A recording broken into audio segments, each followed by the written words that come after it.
Innal hamdalillah nahmaduhu wa nasta'inuhu wa nastaghfiruh wa na'udzu billahi min shururi anfusina wa min sayyiati a'malina. May yahdihillahu fala mudhillalah wa may yudlil fala hadiyalah. Wa asyhadu an la ilaha illallah wahdahu la syarikalah wa asyhadu anna Muhammadan abduhu wa rasuluh. Ya ayyuhalladzina amanu taqullaha haqqa tuqatih wa la tamutunna illa wa antum muslimun. Ya ayuhan nasu taqwa rabbakumul ladzi khalaqakum min nafsin wahidah wa khalaqa minha zawjaha wa batha minhuma rijalan katsiran wa nisaa'a wattaqullaha alladzi tasaaluna bihi wal arham innallaha kana 'alaikum raqiba. Ya ayyuhalladzina amanu taqullaha wa qulu qawlan sadida yuslih lakum a'malakum wa yaghfir lakum dhunubakum.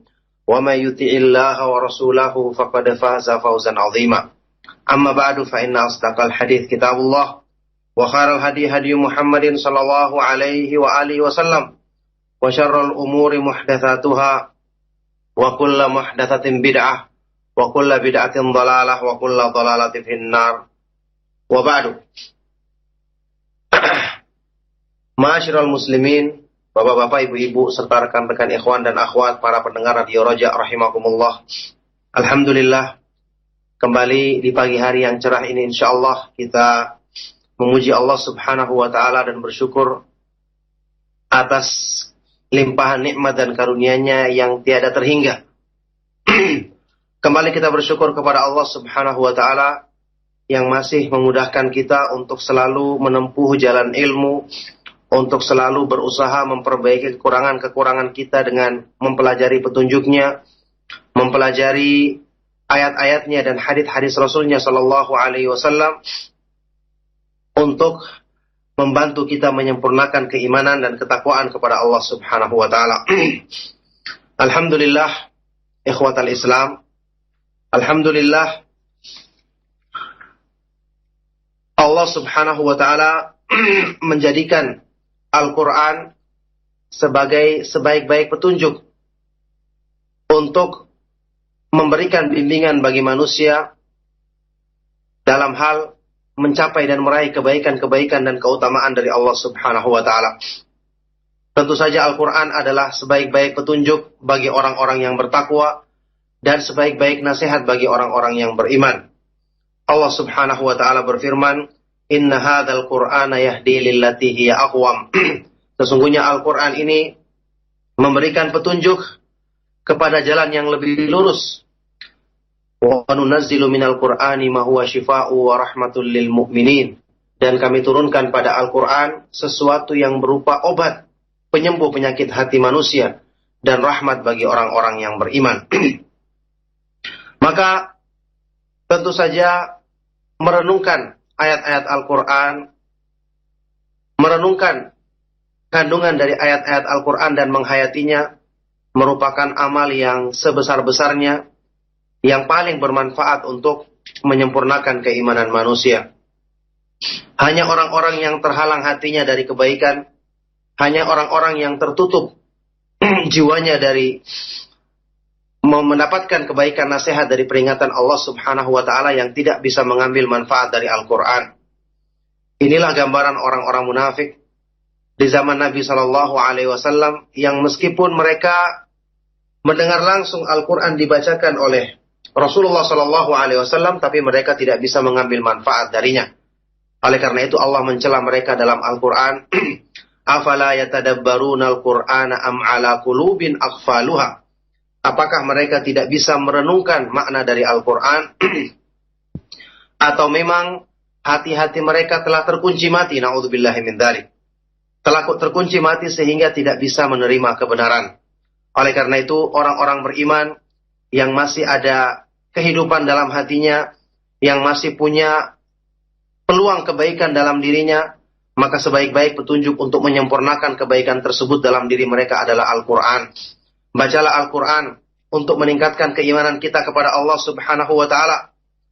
Bacalah ayat-ayat yang Allah Subhanahu wa ta'ala jadikan peringatan bagi manusia, misalnya untuk meningkatkan keimanan mereka kepada hari kemudian, kepada hari akhir, agar mereka takut terhadap ancaman azab Allah Subhanahu wa taala dan rindu untuk segera mendapatkan balasan kebaikan dalam surganya. Inilah sifatnya orang-orang yang beriman, dan keimanan yang kuat seperti ini hanya didapatkan dengan taufik dari Allah Subhanahu wa taala dengan sebab merenungkan ayat-ayat Al-Qur'an yang menerangkan tentang keadaan hari kiamat, tentang janji keutamaan yang Allah sediakan dalam surganya, dan azabnya yang pedih yang Allah siapkan bagi orang-orang yang berpaling dari peringatannya. Rasulullah Shallallahu Alaihi Wasallam menyebutkan dalam sebuah hadis yang sahih tentang 3 ayat atau 3 surah dalam Al-Quran yang sangat bermanfaat untuk meningkatkan iman kita kepada hari kemudian. Beliau Shallallahu Alaihi Wasallam bersabda, "Man sarrahu ayyanzura ila yaumil qiyamati ka'annahu ra'yu 'ainin falyaqra idza syamsu kuwirat wa idza samaa'un fatarat wa idza samaa'un syaqqat." Barang siapa yang ingin melihat kepada hari kiamat seolah-olah dia melihatnya dengan mata kepala sendiri, barang siapa yang ingin menyaksikan keadaan hari kiamat seolah-olah dia menyaksikan dengan mata kepala sendiri, maka hendaknya dia membaca 3 surah dalam Al-Quran, surat At-Takwir, Al-Infitar, dan surah Al-Insyiqaq. Tentu semua ini akan didapatkan, atau seorang muslim yang membacanya seolah-olah dia seperti menyaksikannya langsung, sehingga timbul ketakutan dalam dirinya, kemudian timbul dalam dirinya semangat untuk mempersiapkan diri menghadapi hari yang diyakini tersebut, jika dia membaca dan merenungkannya. Maka subhanallah, Al-Quran adalah sebaik-baik peringatan bagi manusia. Al-Quran adalah sebaik-baik petunjuk bagi manusia untuk menyempurnakan keimanan mereka. Ma'asyiral muslimin, para pendengar radio Raja rahimakumullah. Dalam hubungannya dengan keimanan kepada Allah Subhanahu wa taala, tauhid kepada Allah Subhanahu wa taala, apalagi yang berhubungan dengan ma'rifatullah, mengenal tauhid nama-nama dan sifat-sifat Allah Subhanahu wa taala, yang telah kita bahas berkali-kali bagaimana keutamaan dan keagungan ilmu ini. Tentu Al-Qur'an adalah sebaik-baik petunjuk untuk mendapatkan kesempurnaan dalam pengetahuan masalah ini. Karena mayoritas ayat-ayat Al-Quran berisi tentang nama-nama, sifat-sifat, dan perbuatan Allah Subhanahu wa ta'ala. Bahkan ini merupakan perkara yang paling dominan dijelaskan dalam Al-Quran. Sehingga orang-orang yang keliru dalam masalah ini, maka benar-benar mereka dijauhkan dari petunjuk Al-Quran. Alhamdulillah, orang-orang yang beriman, yang diberikan hidayah untuk menempuh jalan salaf, jalan ahlu sunnah wal jamaah, mereka adalah orang-orang yang benar-benar bisa mengambil manfaat dari petunjuk Al-Quran yang paling agung dan paling utama ini, yaitu mengajarkan ma'rifatullah, pengenalan terhadap Allah Subhanahu wa ta'ala yang benar, yang dengan itu menjadikan seseorang akan semakin mengenal keindahan nama-nama Allah dan keagungan sifat-sifatnya, untuk semakin menyempurnakan kecintaannya kepada Allah, keimanan dan ketakwaan kepadanya. Kita ingat kembali sabda Rasulullah Sallallahu Alaihi Wasallam dalam sebuah hadis sahih riwayat Imam Bukhari, "Innilah a'rafukum billahi wa asyaddukum lahu khasyah." Sesungguhnya aku adalah orang yang paling mengenal Allah di antara kamu sekalian, dan sesungguhnya aku adalah orang yang paling takut kepadanya. Maka petunjuk untuk memahami dan mengenal Allah Subhanahu wa ta'ala dalam Al-Quran ini adalah seagung-agungnya petunjuk yang hendaknya kita pelajari, yang hendaknya kita renungkan. Maka yang pernah kita bahas beberapa contoh dari nama-nama Allah Subhanahu wa ta'ala, yang mayoritas yang pernah saya bawakan sebagai contoh adalah terdapat dalam ayat-ayat Al-Quran. Sewaktu kita baca atau kita lewati nama tersebut, langsung kita hadirkan makna-makna yang agung itu dalam diri kita. Yang inilah cara untuk merenungkan Al-Quran, merenungkan kandungannya agar bisa menambah keimanan kita. Waktu kita pernah membahas tentang nama Allah Subhanahu wa ta'ala Ar-Rabb misalnya. Ketika kita telah memahami makna ayat ini, atau makna nama Allah Subhanahu wa ta'ala ini, kemudian kita melewati ayat-ayat Al-Quran yang menyebutkan tentang nama Allah Subhanahu wa ta'ala Rabb, Rabbul Alamin, atau Rabb secara umum, maka kita langsung hadirkan makna-makna tersebut. Supaya apa?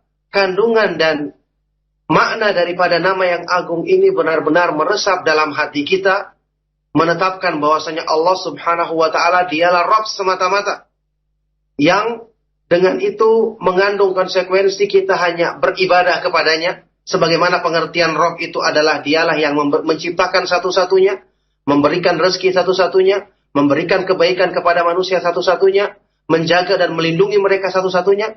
Maka berarti dialah yang pantas untuk disembah semata-mata, dialah yang pantas untuk ditunduki, untuk ditakuti, diharapkan, disandarkan kepadanya segala sesuatu semata-mata tanpa ada sekutu baginya. Sebagaimana kita meyakini dialah Rabb yang menciptakan, mengatur dan melindungi manusia, maka dengan ini kita meridhai segala ketentuannya, ridha dengan segala pilihannya dan segala pembagiannya bagi manusia. Maka dengan menghadirkan makna yang agung ini, melahirkan dalam diri manusia perasaan untuk selalu ridha kepada Allah Subhanahu wa taala sebagai Rabb, yang ini merupakan tingkatan atau kedudukan yang agung dalam Islam. Jadi ayat-ayat Al-Quran ternyata berfungsi sangat agung, apalagi khususnya ayat-ayat yang berisi tentang penjelasan nama-nama dan sifat-sifat Allah Subhanahu wa taala.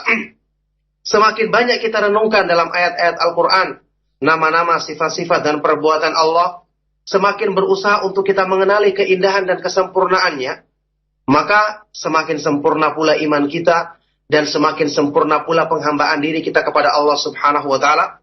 Oleh karena itulah Imam Ibnu Qayyim rahimahullah taala berkata, akmalun nasi ubudiyatan al-muta'abbidu lillahi bijami'il asma'i was sifatil lati yattali'u 'alaiha al-bashar. Orang yang paling sempurna penghambaan dirinya kepada Allah Subhanahu wa taala adalah orang yang beribadah menghambakan diri kepada Allah dengan semua kandungan nama-nama dan sifat-sifatnya yang mampu dijangkau oleh pengetahuan manusia. Maka semakin banyak kita pahami arti nama-nama dan sifat-sifat Allah, semakin sering kita merenungkan ayat-ayat Al-Quran yang menerangkan tentang nama-nama, sifat-sifat dan perbuatan Allah, itu sedikit demi sedikit akan meningkatkan keimanan kita, membawa kita meniti tangga-tangga keimanan untuk mencapai kesempurnaan dengan taufik dari Allah Subhanahu wa taala. Oleh karena itulah, ma'asyiral ikhwah, para pendengar Radio Raja rahimakumullah, ayat-ayat Al-Quran dan surah-surah dalam Al-Quran yang menjelaskan tentang nama-nama dan sifat-sifat Allah disebut atau dijelaskan dalam beberapa hadis yang sahih, semuanya adalah ayat-ayat yang agung, bahkan disebut yang paling agung dalam Al-Quran. Lihatlah misalnya surah Al-Ikhlas, Qul huwallahu ahad, Allahus samad, lam yalid walam yulad walam yakul lahu kufuwan ahad. Qul huwallahu ahad. Surat Al-Ikhlas yang kita kenal, surat yang ringkas, pendek, dan mungkin dihafal oleh setiap kaum muslimin meskipun yang masih kecil. Surat yang agung ini disebut oleh Nabi Shallallahu Alaihi Wasallam dalam hadis riwayat Imam Muslim, ta'dilu thulutsal Quran, seimbang atau sebanding dengan sepertiga Al-Quran. Sebanding atau seimbang dengan sepertiga Al-Quran. Subhanallah, tentu saja maksudnya ini adalah dalam hal balasan, al-jaza, dalam hal keutamaan. Tapi bukan berarti kalau kita membaca 3 kali ayat ini, surat ini, maka akan sama dengan menghatamkan Al-Quran. Tidak. Tapi dalam hal keutamaannya. Kenapa disebut demikian? Kalau kita lihat isi surat ini, memang kandungannya murni berisi penjelasan tentang nama-nama dan sifat-sifat Allah Subhanahu wa taala.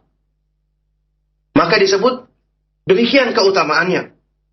Artinya apa? Surat ini sebanding dengan sepertiga Al-Quran, yang menunjukkan bahwa surat ini adalah termasuk surat yang paling mulia dalam Al-Quran. Sebagaimana nanti ayatul kursi, ayat kursi yang terkenal, itu disebutkan dalam hadis sahih, bahwasanya dalam hadisnya Ubay bin Ka'ab radhiyallahu taala anhu, bahwa surah ayatul kursi ini dinamakan sebagai a'zamu ayatin fi kitabillah. A'zamu ayatin fi kitabillah dalam hadis sahih riwayat Imam Muslim. Ayat yang paling agung dalam kitabullah. ayat yang paling agung dalam Al-Quran. Apa artinya? Kenapa surat Al-Ikhlas dikatakan surat yang agung? Sebanding dengan sepertiga Al-Quran. Ayat kursi adalah ayat yang paling agung dalam Al-Quran. Maksudnya ayat-ayat ini yang paling besar keutamaannya dan paling besar dalam pengaruhnya menumbuhkan keimanan dalam diri manusia. Barang siapa yang ingin mengambil manfaat dari Al-Quran, maka sebaik-baik petunjuk yang memberikan manfaat dalam menyempurnakan keimanannya adalah dengan membaca dan merenungkan ayat-ayat seperti ini. Karena dia disebut sebagai ayat yang paling agung, berarti keutamaannya paling besar, berarti pula merenungkannya akan memberikan pengaruh yang paling besar dalam menyempurnakan iman dan takwa manusia, dan semua keutamaan-keutamaan yang lainnya.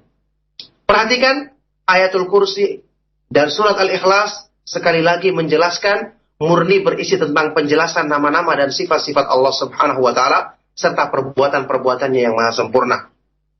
Maka ini menggambarkan kepada kita ayat-ayat yang menjelaskan tentang nama-nama dan sifat-sifat Allah yang itu saya sudah sebutkan berkali-kali adalah mayoritas isi daripada Al-Quran.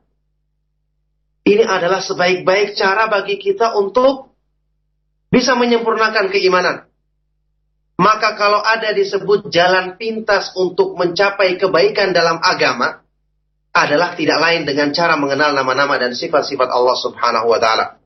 Ibnu Qayyim rahimahullah ta'ala menyebutkan satu bab tentang keutamaan ilmu, mempelajari ilmu agama, apalagi ilmu tentang masalah akidah seperti ini, dengan pembahasan yang berjudul Al-ilmu aqrabu turuki ila a'zamil ladzat. Ilmu itu adalah jalan pintas untuk meraih keutamaan-keutamaan yang besar dari Allah Subhanahu wa Ta'ala. Jadi, jalan pintas untuk mencapai, untuk mudah untuk mendekatkan diri kepada Allah adalah dengan mempelajari petunjuk Allah Subhanahu wa Ta'ala, utamanya yang berhubungan dengan ayat-ayat yang menjelaskan tentang nama-nama dan sifat-sifatnya. Maka inilah dua ayat ini sebagai contoh dalam kajian kita pada kesempatan pagi hari ini. Pertama, surat Al-Ikhlas disebut sebagai sepertiga Al-Quran karena surah ini berisi khusus menjelaskan nama-nama dan sifat-sifat Allah. Diterangkan oleh para ulama bahwa pembahasan Al-Quran itu secara umum terbagi tiga.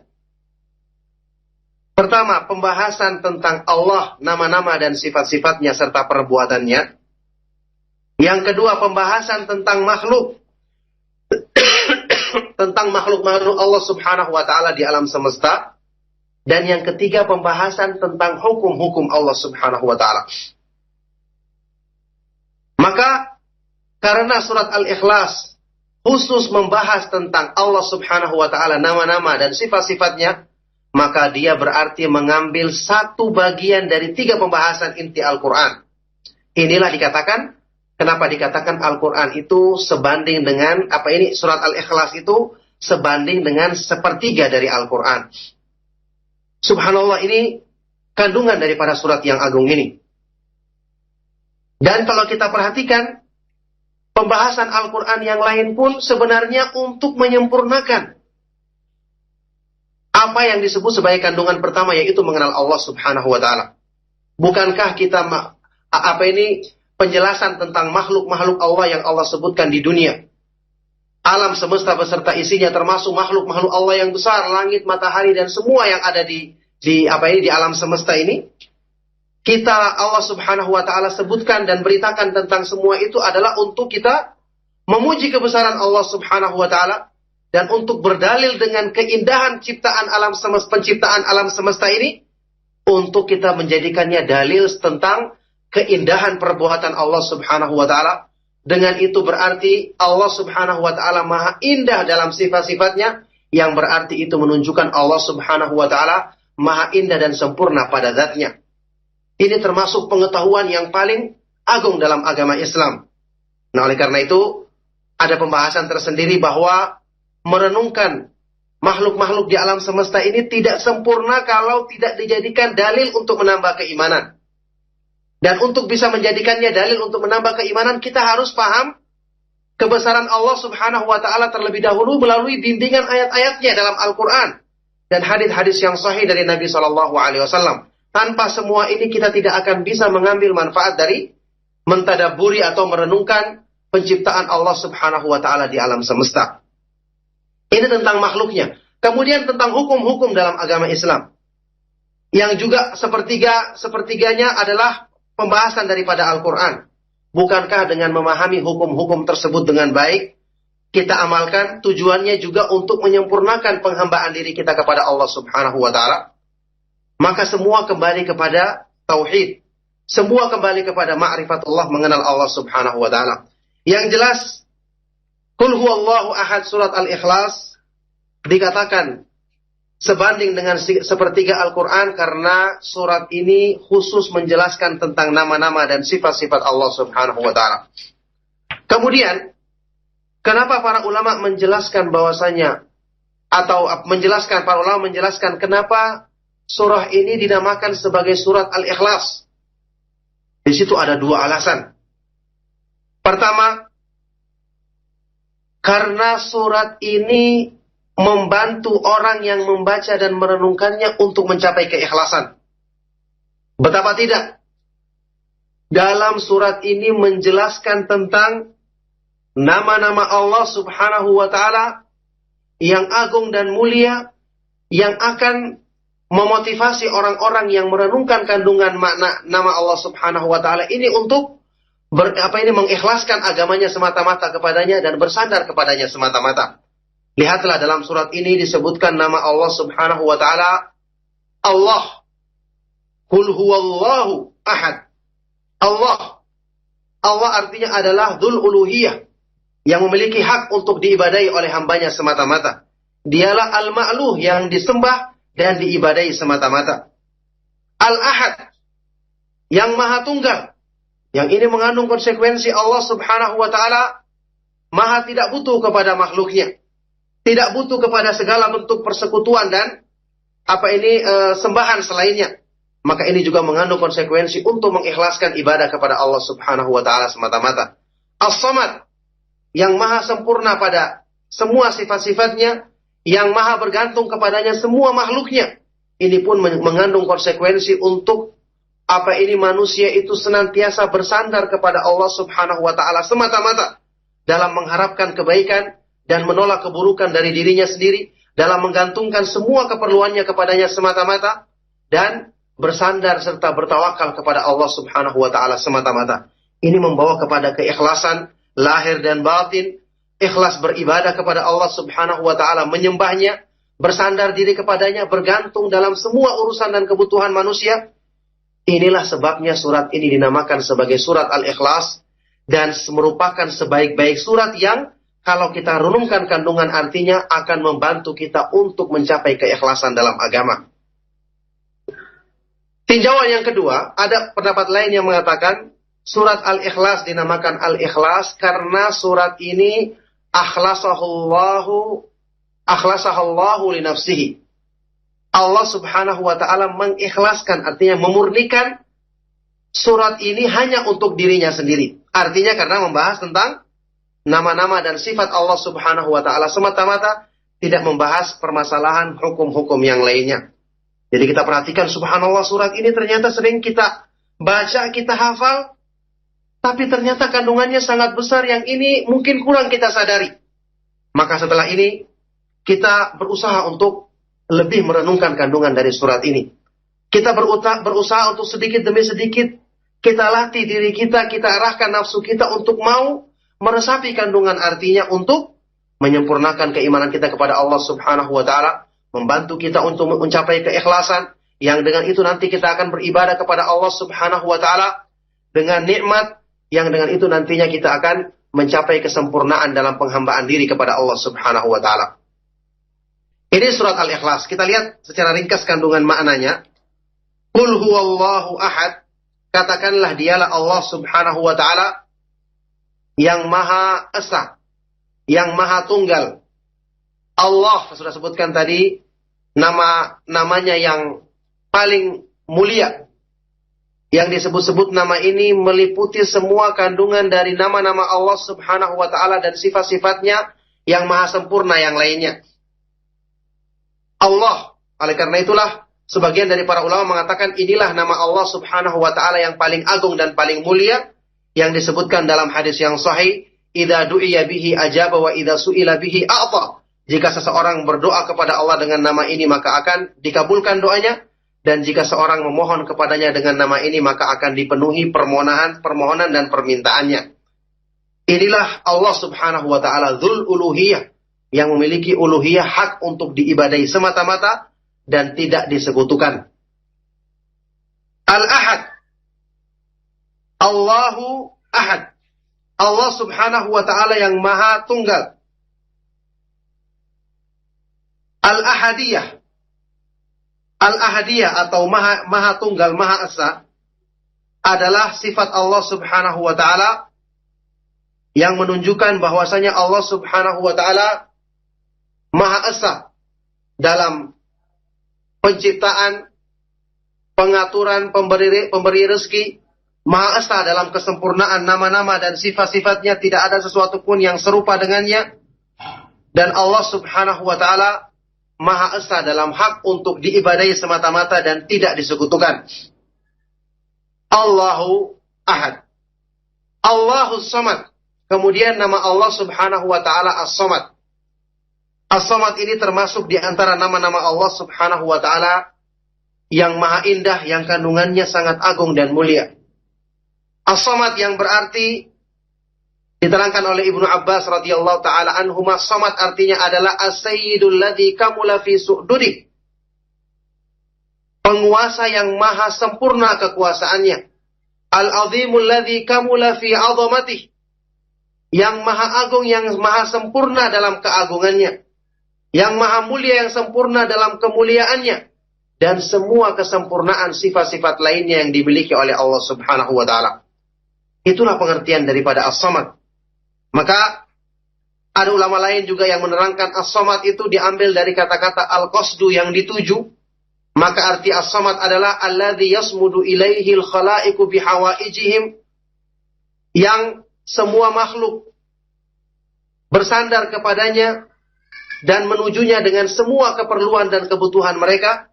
Maka As-Samad secara kesimpulannya pengertiannya adalah penguasa yang maha sempurna sifat-sifatnya, penguasa yang maha agung dan sempurna semua sifat-sifatnya, yang bergantung kepadanya seluruh makhluknya. Inilah As-Samad, nama Allah Subhanahu wa Ta'ala yang menjadikan orang-orang yang beriman kepada Allah selalu mengharapkan dan menyandarkan semua keperluannya kepadanya. Ketika mereka butuh untuk menyelesaikan urusan-urusan dunia, apalagi urusan-urusan agama, mereka berdoa kepada Allah Subhanahu wa Ta'ala dengan menyebut namanya As-Samad, karena mereka tahu Allah Subhanahu wa Ta'ala yang mampu memenuhi semua keperluan manusia. Kemudian ketika mereka menjalankan urusan-urusannya, mereka senantiasa bersandar kepada Allah, bertawakal kepadanya semata-mata, karena mereka mengetahui Allah Subhanahu wa Ta'ala adalah As-Samad, yang maha sempurna kekuasaannya, keagungannya, keperkasaannya, kemahakuatannya, kemahakokohannya, dan semua sifat-sifat kekuatan yang lainnya. Maka dengan ini orang-orang yang bersandar kepadanya akan merasa tenang, akan merasa aman, akan merasa terlindungi, dan tidak takut kepada siapapun, karena Allah Subhanahu wa Ta'ala mampu untuk melindunginya dari semua kejahatan semua makhluk. Inilah manfaat daripada mengimani nama Allah Subhanahu wa Ta'ala As-Samad. Lam yalid wa lam yulad wa lam yakul lahu kufuwan ahad. Allah Subhanahu wa Ta'ala tidak beranak dan tidak diperanakan, dan tidak ada sesuatu pun yang setara dengannya. Tiga penafian sekaligus untuk menguatkan, menegaskan sifat-sifat sebelumnya, yaitu maha tunggalnya Allah Subhanahu wa Ta'ala dan maha samad, maha sempurnanya sifat-sifat Allah Subhanahu wa Ta'ala. Dengan kesempurnaannya, kemahaesaan Allah Subhanahu wa Ta'ala, maka dia tidak butuh kepada teman, tidak butuh kepada istri dan anak. Dan dengan maha sempurnanya sifat-sifatnya, Allah subhanahu wa ta'ala tidak ada sesuatu pun yang setara dan sebanding dengannya.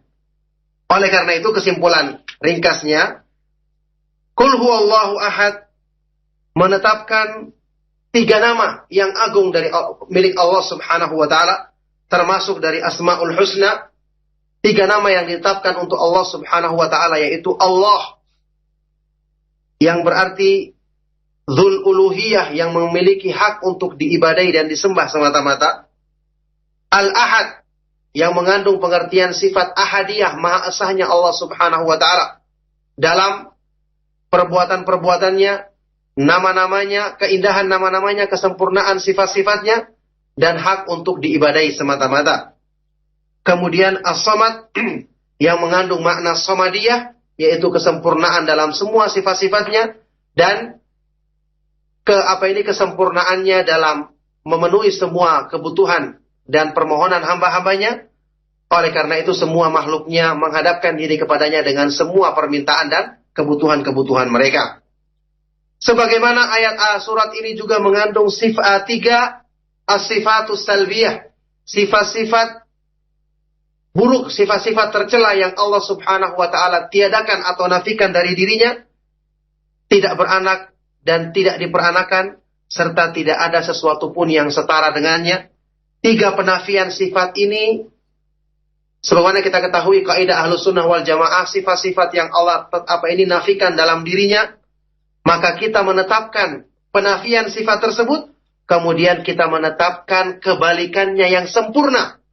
Maka Allah subhanahu wa ta'ala tidak beranak dan tidak diperanakan, serta tidak ada yang setara baginya. Dengan ini kita menetapkan kesempurnaan ahadiyah, kemahaesaan Allah subhanahu wa ta'ala, dan kesempurnaan as-samadiyah, kesempurnaan sifat samad, maha sempurnanya sifat-sifat Allah subhanahu wa ta'ala, dan maha bergantungnya semua makhluk kepadanya dengan semua kebutuhan mereka. Inilah cara ringkas memahami surat yang pendek ini, yang kita hafal bersama ini, yang ternyata kandungan isinya sangat agung dan pengaruhnya demikian besar dalam menyempurnakan keimanan manusia kepada Allah subhanahu wa ta'ala. Kita melangkah kepada ayatul kursi, yang juga insya Allah ayat ini kebanyakan kita menghafalnya. Kebanyakan dari kita menghafalnya. Ayatul kursi.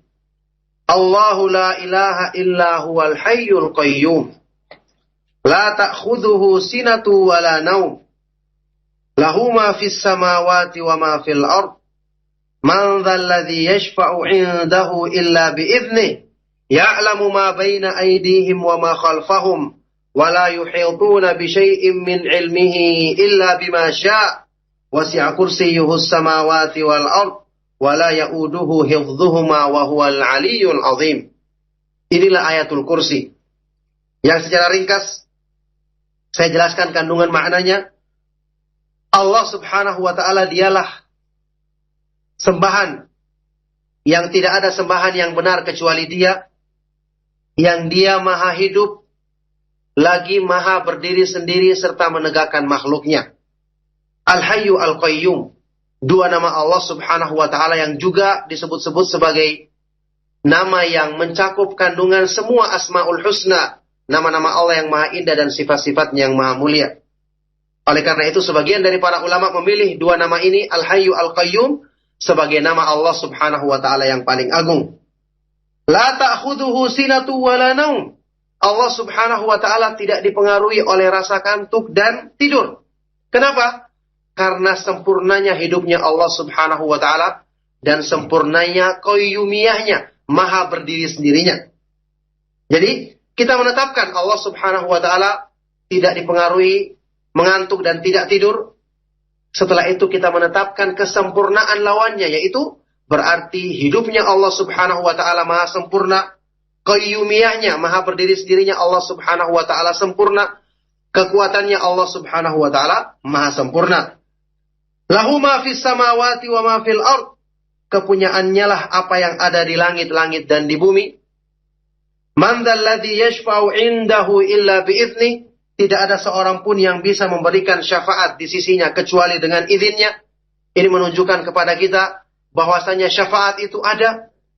Syafaat untuk dengan izin Allah Subhanahu wa taala untuk menghapuskan dosa-dosa manusia, bahkan untuk mengeluarkan orang yang masuk neraka dengan syafaat dengan izin Allah Subhanahu wa taala untuk kemudian dimasukkan ke dalam sorga. Ini disebutkan dalam hadis-hadis yang sahih, hadis-hadis yang mutawatir, dan orang-orang yang mengingkarinya, naudzubillahi min dzalik, merekalah yang terhalang dari mendapatkan syafaat tersebut, karena man kadzaba bi karamatin lam yanalha, barang siapa yang mengingkari satu kemuliaan, maka dia tidak akan pernah mencapai kemuliaan tersebut, sebagaimana ucapan salah seorang ulama salaf. Maka pembahasan syafaat ini ada pembahasan tersendiri yang saya cuma isyaratkan bahwa syafaat itu akan berlaku dengan izin Allah Subhanahu wa taala, yang mana Allah Subhanahu wa taala telah memberikan keridhaannya untuk memberi syafaat kepada sebagian dari makhluknya seperti para malaikat, para nabi alaihi wassalatu wassalam, kemudian anak kecil yang meninggal dunia sebelum balik bisa memberikan syafaat kepada orang tuanya dengan izin Allah. Cuman syaratnya orang tuanya atau orang yang akan diberi syafaat tersebut harus bertauhid, karena merekalah orang-orang yang mendapatkan ridha untuk mendapatkan syafaat dari Allah Subhanahu wa taala. Rasulullah sallallahu alaihi wasallam bersabda dalam sebuah hadis riwayat Imam Bukhari, "As'adun nasi bi syafaati yaumal qiyamati man qala la ilaha illallah khalisan min qalbihi aw min nafsihi." Orang yang paling berbahagia mendapatkan syafaatku pada hari kiamat adalah orang yang mengucapkan kalimat tauhid la ilaha illallah ikhlas dari dalam hatinya.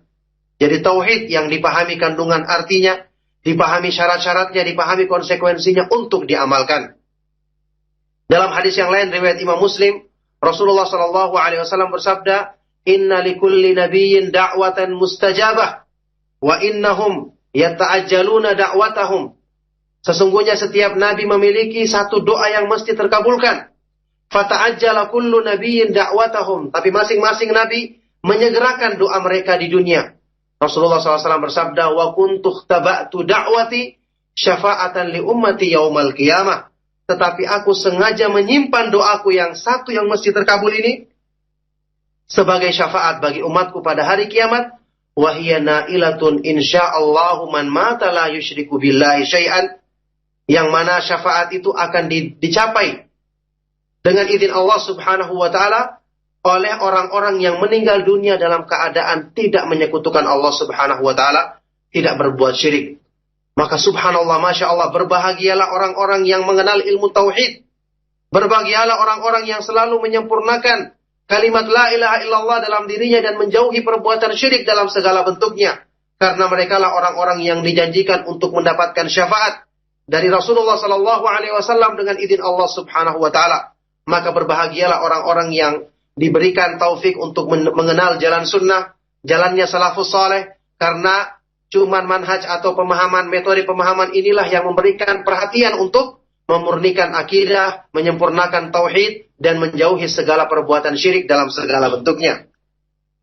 Ya'lamu ma baina aydihim wa ma khalfahum wa la yuhituna bi syai'in min ilmihi illa bima syaa. Dia Maha mengetahui apa yang ada di hadapan dan di belakang mereka, dan mereka tidak bisa meliputi sedikit pun dari ilmunya kecuali dengan apa yang Allah kehendaki. Wasi'a kursiyyuhus samawati wal ard. Kursinya Allah Subhanahu wa taala meliputi langit-langit dan bumi. Kalau kursinya Allah Subhanahu wa taala meliputi langit-langit dan bumi, maka langit-langit dan bumi itu sangat kecil di hadapannya. Ini menunjukkan kemahabesaran Allah Subhanahu wa taala. Karena disebutkan dalam hadis hasan riwayat Tirmidzi, yang namanya kursi, dan kursi ini kalau diartikan kekuasaan keliru ya. Karena kursi itu adalah makhluk Allah. Rasulullah SAW menyebutkan perbandingan antara kursi dengan alam semesta beserta isinya adalah seperti cincin yang dilemparkan ke dalam ke padang pasir yang luas. Jadi perbandingan alam semesta beserta isinya cuma seperti cincin yang kecil, kursinya Allah Subhanahu wa taala seperti padang pasir yang luas. Kemudian perbandingan kursinya Allah dibandingkan dengan arsy-Nya adalah juga seperti itu. Kursinya Allah Subhanahu wa taala seperti cincin yang kecil yang dilontarkan ke padang pasir yang demikian luas. maka yang menciptakan semua makhluk-makhluk yang besar ini, maka dialah yang maha besar, yang maha perkasa, yang maha kuat. Makanya Allah Subhanahu wa taala di sini mengisyaratkan kemahaperkasaannya, wala yauduhu hifdhuhuma, dan dia tidak merasa berat untuk memelihara keduanya. Ini untuk membantah kesan buruk yang mungkin timbul dalam pikiran manusia, bagaimana Allah menciptakan alam semesta yang besar ini, menyelenggarakan semua urusan di dalamnya. Apakah mungkin Allah diliputi kelelahan atau berat untuk memeliharanya? Maka Allah Subhanahu wa taala menyatakan bahwa keperkasaannya, kekuasaannya, dan kekuatannya maha sempurna. Maka dia tidak merasa berat untuk memelihara atau menyelenggarakan semua urusan di alam semesta dengan semua makhluk-makhluknya yang demikian besar. Wa huwal aliyyul azim, dan dia maha tinggi lagi maha agung. Subhanallah, inilah ayat kursi. Ayat yang paling agung dalam Al-Quran. Subhanallah, ayat yang tidak begitu panjang dan mungkin kebanyakan kita menghafalnya ini, ternyata pengaruhnya terhadap keimanan demikian besar. Maka alhamdulillah, dengan kita mengetahui meskipun cuma makna ringkas seperti yang saya jelaskan tadi, sudah bisa kita renungkan sedikit demi sedikit ayat ini, yang artinya sedikit demi sedikit sudah bisa kita usahakan kesempurnaan iman dalam diri kita. Oleh karena itu, ayat-ayat yang lain yang menjelaskan tentang nama-nama dan sifat-sifat Allah Subhanahu wa taala masih banyak. Dan tentu saja ayat-ayat ini secara kandungannya lebih utama dan lebih besar pengaruhnya dalam menyuburkan keimanan manusia dibandingkan dengan ayat-ayat yang lainnya. Karena ayat-ayat Al-Quran, kalau ditinjau dari segi zat yang berfirman atau yang mengucapkannya, yaitu Allah Subhanahu wa ta'ala, maka semuanya satu, tidak ada yang lebih utama daripada satu dibanding yang lain. Tapi kalau ditinjau dari segi kandungannya, isinya, dan pengaruhnya dalam menumbuhkan keimanan, maka tentu saja ayat-ayat yang menjelaskan tentang keindahan nama-nama Allah, kesempurnaan sifat-sifatnya, tidak sama pengaruhnya dan keutamaannya dalam hal menyempurnakan keimanan manusia dibandingkan dengan ayat-ayat yang menjelaskan sifat-sifatnya orang-orang kafir, sifat-sifatnya Fir'aun, sifat-sifatnya Abu Lahab, orang-orang munafik. Tentu beda pengaruhnya dalam menumbuhkan keimanan manusia. Oleh karena itu, segala puji bagi Allah Subhanahu wa ta'ala yang memudahkan kita untuk bisa mengenal keindahan nama-namanya, kesempurnaan sifat-sifatnya. Untuk setelah itu nantinya kita akan merenungkan ayat-ayat Al-Quran yang menjelaskan tentang nama-nama dan sifat-sifatnya. Kita hadirkan makna-makna yang agung tersebut dalam diri kita, untuk dengan ini semakin menyempurnakan ma'rifatullah, pengetahuan tentang Allah Subhanahu wa ta'ala dalam diri kita, yang dengan itu akan semakin meningkatkan kecintaan kita dan menyempurnakan penghambaan diri kita terhadap Allah Subhanahu wa ta'ala. Inilah satu surah dan satu ayat yang memiliki keutamaan besar dalam Al-Quran yang bisa kita bahas pada pertemuan kali ini.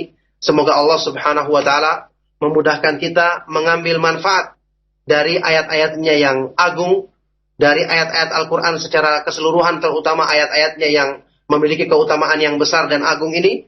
Dan semoga Allah Subhanahu wa ta'ala memudahkan kita untuk mencapai kesempurnaan iman dan istiqamah di atas keimanan sampai di akhir hayat kita. Dan semoga Allah Subhanahu wa ta'ala memudahkan kita termasuk ke dalam golongan hamba-hambanya yang selalu istiqamah di atas jalan talabul ilmi, menuntut ilmu agama, memahami dan berusaha mengamalkannya. Demikianlah kajian kita pada kesempatan pagi hari ini. Saya belum bisa melanjutkan kajian dari pembahasan fikih Asmaul Husna karena sampai saat ini masih safar dan belum sampai ke tempat ke tempat tinggal. Semoga Allah Subhanahu wa ta'ala memberikan manfaat kepada kita dan afwan atas segala kekurangannya. Saya cukupkan. Sallallahu wasallam wa barak ala nabiyyina Muhammadin wa ala alihi wa ashabihi wa man tabi'ahum bi ihsan ila yaumil din, wa akhiru da'wana anil hamdulillahi rabbil alamin.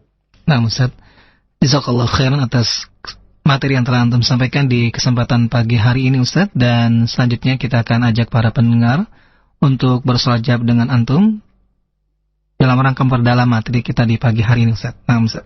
Nah, baik Ustaz, kita akan angkat yang pertama dari pertanyaan pesan singkat, Ustaz. Ya, silakan. Ustaz, barakallahu fikum.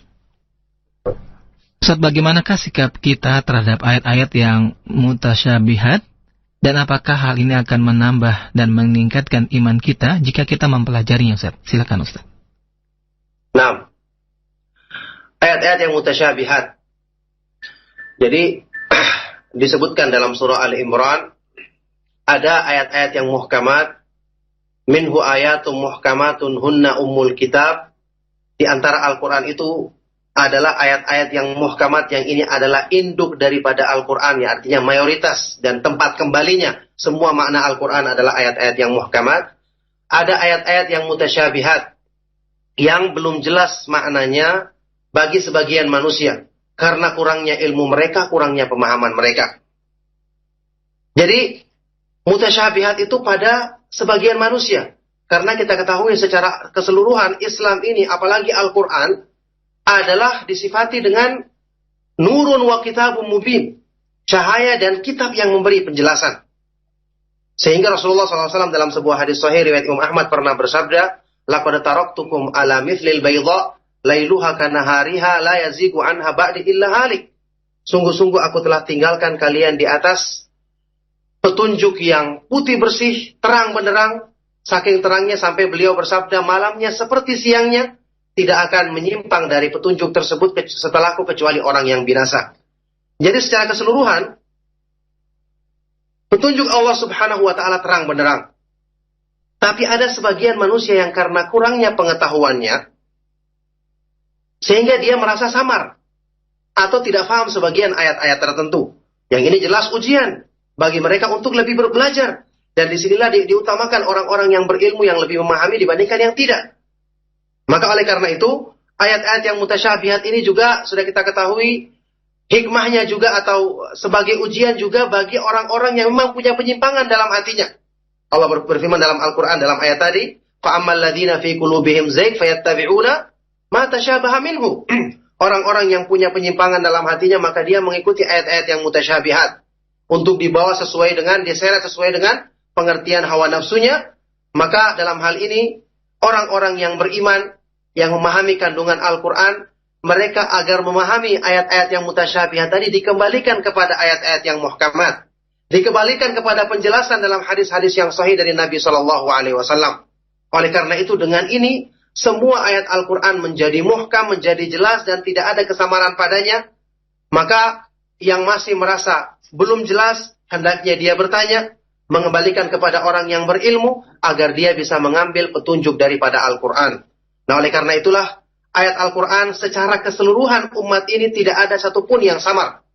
Kalaupun ada sebagian yang belum memahaminya, maka itu karena keterbatasan ilmunya dan keterbatasan pemahamannya. Maka jelas ayat-ayat tersebut sangat besar faedahnya dalam menambah keimanan, asal kita memahami dengan pemahaman yang benar, yaitu dikembalikan kepada ayat-ayat yang muhkamat, dikembalikan kepada makna sunnah Nabi SAW. Oleh sebab itulah kata para ulama, termasuk ciri-ciri orang-orang yang selalu mengikuti ayat-ayat mutasyabihat adalah orang-orang yang mempertentangkan ayat Al-Quran satu sama yang lainnya, atau mempertentangkannya dengan sunnah Nabi SAW, atau mengambil satu ayat, satu hadis, kemudian meninggalkan yang lainnya. Ini termasuk ciri-ciri mereka, na'udzubillahi min dzalik. Nah, Ustaz, terima kasih banyak Ustaz atas jawaban yang telah Antum berikan. Dan selanjutnya kembali dari pesan singkat Ustaz. Masih dalam pembahasan tentang ayat mutasyabihat, di mana ada yang bertanya Ustaz bahwasanya tidak boleh mengartikan ayat-ayat mutasyabihat secara literal seperti ayat yang menjelaskan tentang yadun, tangan Allah, dan ada yang menentang serta menolaknya dengan arti seperti itu, bahkan dia mengartikan dengan arti kekuasaan. Dan tidak boleh pula mengatakan bahwa tangan Allah itu tidak sama dengan tangan makhluk. Dan dia memberikan perumpamaan. Ini sama saja dengan mengatakan bahwa sampah itu berbau wangi. Dan dia berkata kalau disebut sampah sudah jelas ia berbau busuk walaupun disifatkan berbau wangi. Bila diartikan tangan Allah maka telah menjisimkan Allah. Pertanyaannya, apakah sifat-sifat Allah ini masuk dalam ayat-ayat mutasyabihat? Dan mohon dijelaskan atas subhat ini Ustaz. Silakan Ustaz. Nama-nama dan sifat-sifat Allah sudah kita ketahui adalah pembahasan yang paling penting dalam agama karena berhubungan dengan ma'rifatullah. Kalau orang yang mengatakan nama-nama dan sifat Allah tidak boleh diartikan, seolah-olah dia mengatakan mengenal Allah itu adalah perkara yang tidak perlu dibahas dalam agama. Buktinya diturunkan ayat-ayat Al-Quran tentang nama-nama dan sifat-sifatnya yang tidak perlu diartikan, tidak bisa difahami. Berarti seolah-olah dia mengatakan pembahasan yang paling penting ini tidak perlu dipahami dalam agama Islam. Itu konsekuensinya. Bagaimana mungkin dikatakan pembahasan tentang ma'rifatullah adalah perkara yang paling penting, kemudian digunakan bahasa-bahasa yang samar, bahasa-bahasa isyarat, tidak boleh diartikan mutasyabihat. Ini semua penyimpangan. Justru pembahasan tentang ini adalah merupakan pembahasan yang paling jelas jika dipahami oleh orang yang berakal sehat, bukan orang-orang yang mengikuti hawa nafsunya. Maka penjelasan dari para ulama Ahlus Sunnah wal Jamaah, nama-nama dan sifat Allah adalah merupakan ayat-ayat yang muhkamat, jelas, dan alhamdulillah Ahlus Sunnah punya kaidah dalam memahaminya. Laisa kamitslihi syai'un wa huwas samiul basir. Allah Subhanahu wa taala tidak serupa dengan sesuatu dan Dia Maha mendengar lagi Maha melihat. Perumpamaan yang dicontohkan oleh orang yang bodoh tadi adalah timbul dari pikiran kotornya yang selalu menyerupakan Allah dengan makhluk. Dia mengatakan kalau kita mengatakan sampah ya tetap bau, tidak bisa. Sampah itu adalah harum. Ini pertama perumpamaan yang sebenarnya tidak perlu dibahas. Perumpamaannya orang yang bodoh. Kalau yang buang sampah itu adalah makanan atau yang lainnya jelas bau. Tapi kalau sampahnya toko minyak wangi misalnya, apakah bau? Sampahnya toko minyak wangi. Yang sampahnya adalah botol-botol yang harum. Secara akal sudah bisa dibantah tentang perumpamaannya. Meskipun tidak perlu dibahas sebenarnya. Baik. Sekarang perumpamaan yang dibuatnya, kita katakan kepada dia. Apakah Allah Subhanahu wa taala ada atau tidak ada menurut Anda? Dia mengatakan ada. Baik, alam semesta juga ini ada. Apakah keberadaannya Allah Subhanahu wa taala dengan alam semesta beserta isinya ada? Sama? Jawabannya jelas tidak ada, dia tidak sama. Sama-sama memiliki sifat ada tapi beda hakikatnya. Allah Subhanahu wa taala hidup, maha hidup. Apakah sama hidupnya dengan makhluk? Jawabannya tidak. Maka semua sifat-sifat Allah yang ditetapkan oleh manusia secara asal makna ada pada manusia. Allah Subhanahu wa taala memiliki ilmu, mereka menetapkannya. Manusia juga dikatakan orang yang berilmu. Apakah ilmunya Allah sama dengan ilmunya manusia? Nah, mereka sendiri mengatakan beda dua hal tersebut. Kenapa dalam sifat-sifat yang lainnya tidak dikatakan sama? Dia mengatakan kalau kita mengatakan Allah punya tangan berarti mujassim. Berarti menetapkan jisim bagi Allah Subhanahu wa taala. Kita katakan itu kalau makhluk. Allah Subhanahu wa taala beda dengan makhluknya. Alhamdulillah Allah tidak pernah menyebutkan lafaz jisim bagi dirinya, maka kita tidak berani menetapkannya. Dia sendiri yang telah menyerupakan Allah dengan makhluk kemudian menetapkan sifat tadi. Padahal kita ketahui yang dicontohkan oleh para ulama, untuk di kalangan makhluk saja sifat-sifat bisa berbeda. Tergantung dengan keadaan makhluk itu sendiri. Contohnya kita mengatakan sifat tertentu dalam kalangan makhluk ya. Kalau kita mengatakan kata-kata lembut, berbeda sesuai dengan makhluknya. Kalau kita mengatakan orang ini lembut, maka kita akan memahami makna yang sesuai dengan keadaan manusia kalau lembut. Beda kalau kita mengatakan kain ini lembut atau tisu ini lembut misalnya. Sama-sama kata-katanya lembut tapi berbeda hakikatnya sesuai dengan kepada siapa kita menyebutkan sifat tersebut. Demikian pula tangan atau kaki. Tangannya manusia sama tangannya nyamuk atau hewan yang lainnya jelas berbeda. Dan semua orang yang berakal mengetahui perbedaan tersebut. Kalau ini terjadi di kalangan makhluk, maka Allah Subhanahu wa taala walillahil matsalul a'la, memiliki sifat-sifat yang maha tinggi yang jelas tidak sama dengan makhluk. Kita menetapkan Allah memiliki tangan karena Allah yang menetapkan bagi dirinya. Kalau Anda mengatakan Allah tidak boleh ditetapkan sifat tangan baginya, apakah Anda lebih mengetahui tentang apa yang pantas bagi Allah atau Allah sendiri? Allah mengatakan biyadihil khair, di tangannya lah kebaikannya. Bal yadahu mabsutatani, bahkan kedua tangannya terbentang. Subhanallah, ada orang yang berani kurang ajar mengatakan tidak pantas Allah memiliki tangan. Padahal Allah sendiri yang mengatakan bahwa dia memiliki dua tangan. Sifat kurang ajar apa yang lebih melebihi sifat ini? Allah menetapkan untuk dirinya dan dia lebih mengetahui tentang kesempurnaan dirinya. Tapi orang yang pengikut hawa nafsu ini mengatakan tidak pantas itu bagi Allah. Seolah-olah dia menentang. Seolah Allah mengatakan ini sifatku, dia mengatakan tidak, kamu tidak punya sifat itu. Makanya sifat seperti ini mu'attil. Orang yang menolak Allah Subhanahu wa taala dari kesempurnaannya, kita katakan kepadanya, "A'antum a'lamu amillah?" Apakah kamu lebih mengetahui dibandingkan Allah Subhanahu wa taala? Kalau kita Ahlus Sunnah wal Jamaah, alhamdulillah mereka menetapkan apa adanya seperti yang Allah tetapkan bagi dirinya, tapi dengan kaidah yang ketat, tidak boleh menyerupakannya dengan makhluk. Kenapa harus ditetapkan? Karena Allah menetapkan bagi dirinya. Karena kita meyakini Allah lebih mengetahui tentang kemuliaan bagi dirinya sendiri dibandingkan dengan makhluknya. Kalau makhluk tadi berpikiran ini tidak pantas, maka itu kembali kepada pikirannya yang kotor, akalnya yang kurang. bukan kembali kepada firman Allah Subhanahu wa taala yang maha sempurna, yang la ya'tihil batilu min baini yadayhi wala min khalfihi. Al-Qur'an tidak akan datang kepadanya kebatilan, kesalahan dari depan maupun dari belakangnya. Selesai masalah dan alhamdulillah inilah akidah yang selamat, inilah akidah Ahlus Sunnah wal Jamaah. Nah, demikian. Nah, Ustaz, jazakallah khairan atas jawaban yang begitu rinci, Ustaz. Dan selanjutnya kita angkat dari pendengar kita dengan Abu Hanaf di Jakarta, Senen. Silakan Bapak. Halo. Assalamualaikum warahmatullahi wabarakatuh. Waalaikumsalam warahmatullahi wabarakatuh. Barakallahu fiik, Ustaz. Saya pernah mendengar orang-orang di lingkungan kami itu melakukan sholawat yang bid'ah, Ustaz. Mereka mengatakan sholatullah, sholamullah, ala toha, rasulillah, sholatullah, sholamullah, ala yasin, habibillah itu. Saya yang tanyakan itu nama toha dan yasin itu nama siapa, Ustaz ya? Apakah nama Allah, nama makhluk atau nama Allah atau nama Rasul atau siapa, Ustaz? Ya. Terima kasih. Ya, terima kasih Bapak. Assalamualaikum warahmatullahi wabarakatuh. Waalaikumsalam warahmatullahi wabarakatuh. Silakan Ustaz. Menamakan Toha dan Yasin sebagai nama Rasulullah SAW ini tidak ada dalilnya. Beberapa huruf-huruf muqatta'ah yang terputus dalam Al-Quran, itu mayoritas ulama Ahlus Sunnah menafsirkannya bahwasanya ayat-ayat ini tidak kita ketahui maknanya, tidak kita ketahui artinya, cuman Allah Subhanahu wa taala sebutkan di awal-awal beberapa ayat, beberapa surat untuk menunjukkan bahwasanya Al-Quran ini diturunkan dalam bahasa Arab. Meskipun tentu saja kalau kita tinjau misalnya dalam tafsir Ibnu Katsir akan diterangkan pengertian Yasin itu, ada yang menerangkannya artinya apa ini seorang laki-laki, atau ada beberapa arti yang mereka jelaskan. Yang jelas mungkin dari sebab ini mereka mengartikan itu adalah namanya Rasulullah SAW. Padahal jelas ini tidak sesuai dan tidak ada dalil yang menunjukkan demikian. Tidak demikian para sahabat menamakan Rasulullah SAW. Dan hadis-hadis yang sahih tidak menyebutkan bahwasanya dua nama ini tidak termasuk dari namanya Rasulullah SAW. Kemudian lebih lanjut, isi daripada salawat ini banyak terdapat penyimpangan yang besar di dalamnya. Bertawasul dengan makhluk yang merupakan tawasul yang bid'ah, yang nanti bisa-bisa menjerumuskan kepada perbuatan syirik. Di akhir-akhir salawat ini yang saya tidak ingin menyebutkannya karena kandungannya yang sangat buruk. Maka oleh karena itu salawat ini di samping bid'ah, maka juga mengandung hal-hal yang sangat berbahaya terhadap akidah seorang muslim.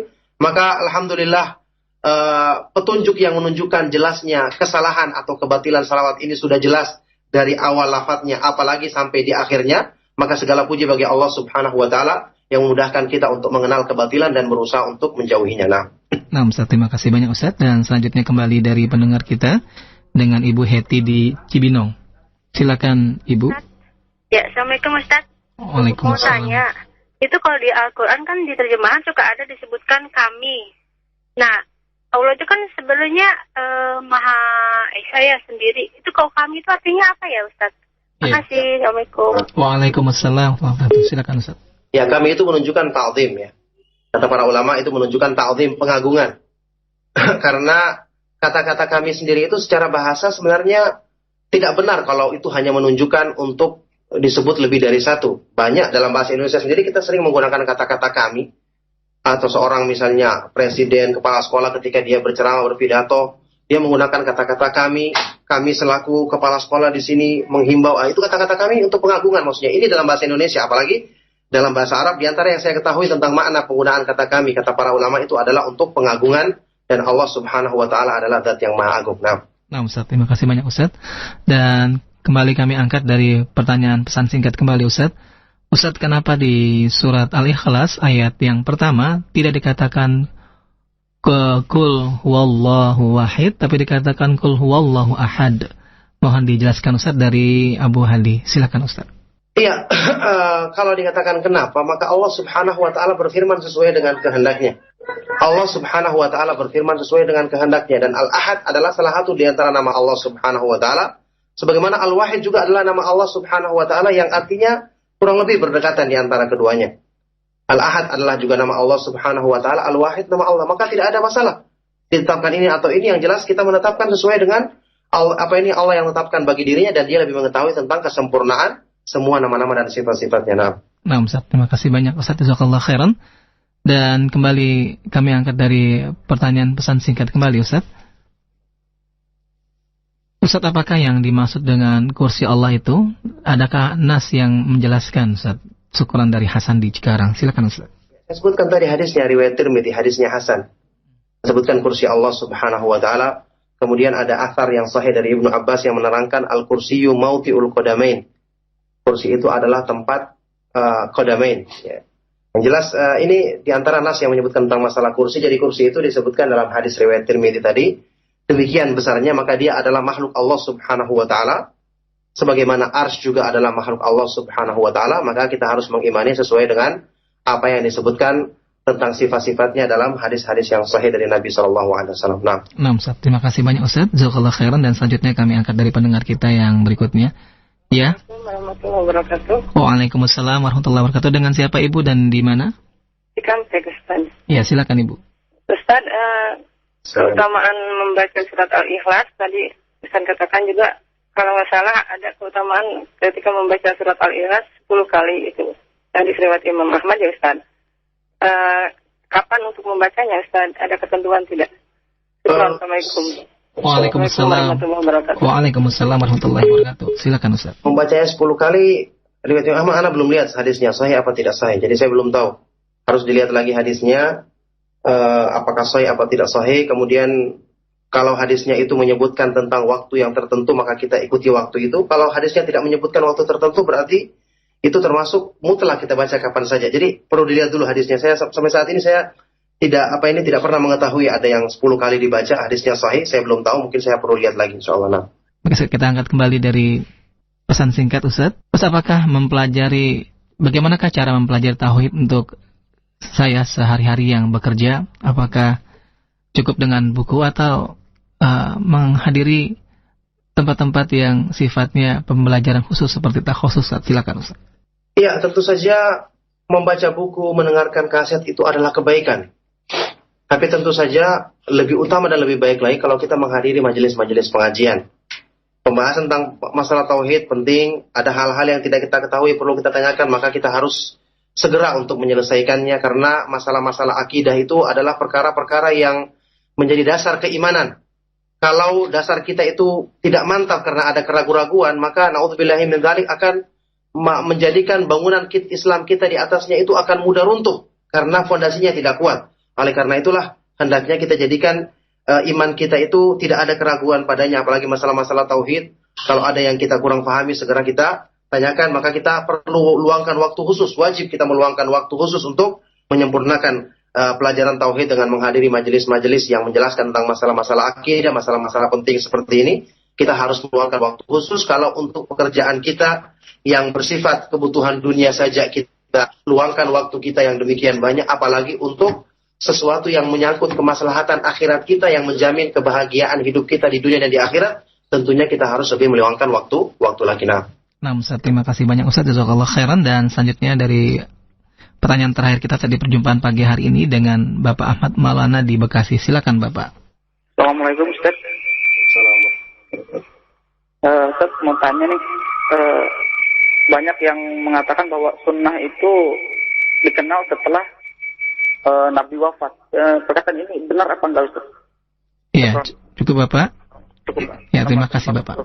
Waalaikumsalam warahmatullahi wabarakatuh. Silakan Ustaz. Sunnah itu dikenal setelah Nabi wafat. Iya, ada yang mengatakan demikian. Kata-kata yang aneh. Sedangkan ucapan sunnah sendiri dalam hadis Nabi SAW banyak. Misalnya sabda Nabi SAW, man raghiba an sunnati falaysa minni, hadis Bukhari Muslim. Barang siapa yang tidak menyukai sunnahku, yakni cara-caraku beribadah mendekatkan diri kepada Allah, maka dia bukan golonganku. Kemudian hadis yang terkenal, hadisnya Irbad ibnu Syariyah, alaikum bisunnati wa sunnatil khulafa'ir rasyidin. Hendaknya kalian mengikuti sunnahku dan sunnahnya khulafa'ur rasyidin. Maka kalau dibatasi sunnah itu setelah Nabi wafat saja, terus para sahabat yang di zaman hidupnya Nabi SAW, apa yang mereka ikuti? Apa yang mereka ikuti kalau bukan sunnahnya, petunjuknya Nabi SAW? Maka orang yang mengucapkan ini, saya nggak tahu apakah dia paham artinya sunnah atau tidak, atau mungkin dia belum paham, atau mungkin dia mengartikan sunnah itu seperti pengertiannya sunnah dalam istilah lain, istilahnya ahli fikih, yakni anjuran, yang barang siapa yang melakukannya akan mendapatkan pahala, kemudian barang siapa yang meninggalkannya maka tidak berhak untuk dicela misalnya. Mungkin sudah ini mengerti, yang jelas pemahaman yang diucapkannya sangat aneh dan sangat lucu sekali kedengarannya, menunjukkan dia kurang paham dalam masalah ini insyaallah. Nah Ustaz, dan pertanyaan dari Pak Ahmad merupakan pertanyaan terakhir di perjumpaan kita pagi hari ini Ustaz. Sebagai penutup yang bisa antum sampaikan untuk para pendengar semua, silakan Ustaz.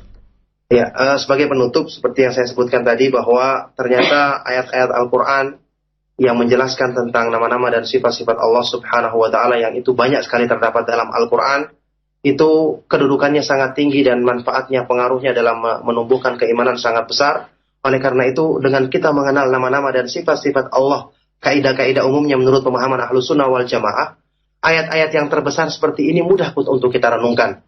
Maka ini motivasi bagi kita untuk semakin rajin belajar, rajin membaca, apalagi yang berhubungan dengan tauhid, dengan nama-nama dan sifat-sifat Allah Subhanahu wa Ta'ala, agar kita bisa mengambil sebesar-besarnya petunjuk dan manfaat yang terbesar daripada ayat-ayat Al-Quran maupun hadis-hadis yang sahih dari Nabi SAW dalam menyempurnakan keimanan kita, insyaallah. Maka kita akhiri, subhanakallahumma bihamdika, asyhadu an la ilaha illa anta astaghfiruka wa atubu ilaik. Wassalamualaikum warahmatullahi wabarakatuh.